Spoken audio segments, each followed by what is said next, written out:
The rain had just stopped when Serafina Moretti was scrubbing the marble floors of her penthouse. The city skyline glittered outside her windows, cold, powerful, untouchable, just like her reputation.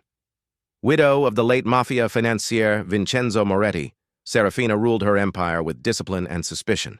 A sharp knock echoed through the hallway. She frowned. No one visited without permission.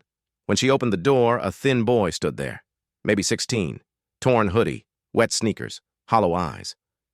"Ma'am, can you spare some food?" he asked quietly. Serafina's lips curled in disgust. "Do I look like a charity?" she snapped.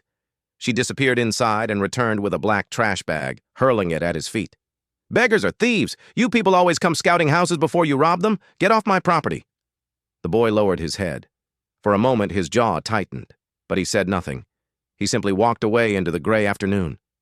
From the staircase, Serafina's daughter, Alessia Moretti, had seen everything.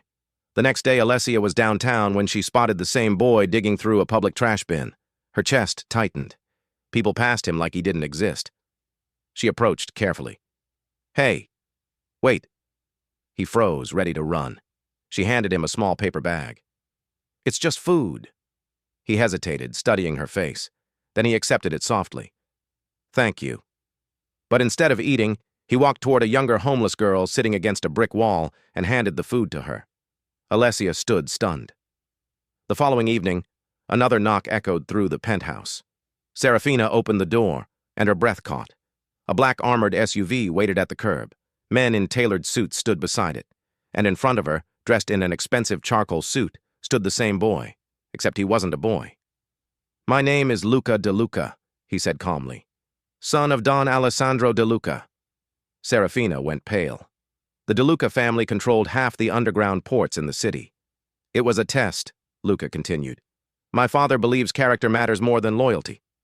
He turned to Alessia and handed her an envelope. $11,000. For kindness, without expectation. Then he faced Serafina, his eyes cold. "Power means nothing without humanity. Learn how to treat people." He stepped back into the SUV. The convoy disappeared into the night. Serafina stood frozen in her own doorway, wealthy, feared, but suddenly very small.